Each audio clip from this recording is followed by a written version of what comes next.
Para quem atua na advocacia, uma das primeiras grandes decisões da carreira é ser sócio ou ser empregado de um escritório.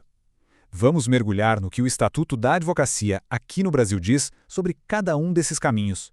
Olha, essa é uma escolha que realmente molda o futuro profissional.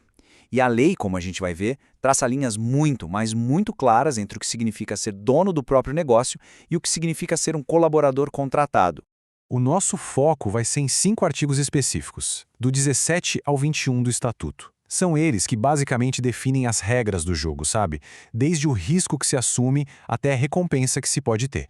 Bom, vamos começar então pela trilha da sociedade.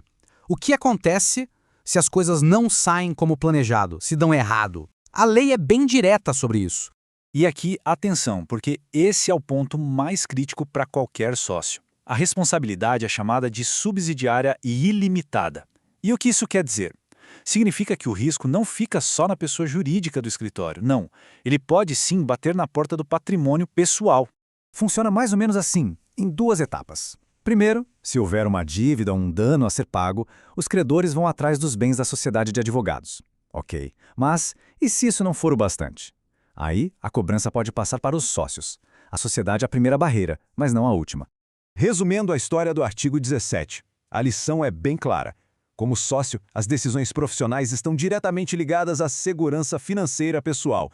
É um risco alto, sem dúvida, mas que vem junto com a autonomia de ser dono do negócio. Mas e do outro lado da moeda? E se o caminho escolhido não for o da sociedade? Vamos ver agora quais são as regras para quem decide ser um advogado empregado. Esse trecho do artigo 18 traz o princípio fundamental de tudo. Ser empregado não quer dizer abrir mão da independência técnica. Mesmo tendo uma chefia, o advogado mantém sua autonomia profissional para atuar nos processos. Tá, mas como é que isso funciona na prática, no dia a dia? A lei faz uma separação bem inteligente. Uma coisa é a independência técnica para montar a tese, para argumentar. Outra, bem diferente, é a subordinação administrativa, que é seguir as regras do escritório, os fluxos de trabalho, horários. E não é só o salário, viu? O Estatuto também garante um direito super importante, uma participação no sucesso dos casos, que são os famosos honorários de sucumbência. A forma como isso é dividido é acertada em acordo. Agora a gente chega num dos pontos que, olha, talvez seja o que mais surpreende e gera debate no Estatuto. A jornada de trabalho do advogado empregado, que está lá no artigo 20. Pois é, a regra geral, o padrão, estabelece uma jornada de 4 horas por dia. Pode até parecer pouco, mas a lógica por trás da lei é garantir que o profissional tenha tempo para se manter atualizado, para estudar, o que é essencial na advocacia. Isso, claro, totaliza 20 horas por semana como jornada padrão. Essa é uma proteção bem significativa e é o ponto de partida para qualquer contrato de trabalho. É claro que, como em quase tudo no direito, há exceções. É muito comum que acordos coletivos ou contratos de dedicação exclusiva alterem essa jornada, mas essa regra padrão de 4 horas diárias é a base legal de tudo.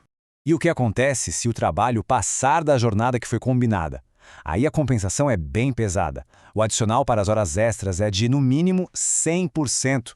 Ou seja, na prática, cada hora extra trabalhada tem que valer pelo menos o dobro de uma hora normal. É um mecanismo bem forte para desestimular jornadas de trabalho que são muito exaustivas. Então, para a gente amarrar as ideias, vamos recapitular os pontos principais que vimos aqui sobre esses 2 mundos da advocacia. No fim das contas, a reflexão que fica é a seguinte: será que esses artigos são apenas regras de trabalho? Ou eles vão além e são pensados para proteger a qualidade e, principalmente, a independência de toda a profissão e, por consequência, a própria justiça?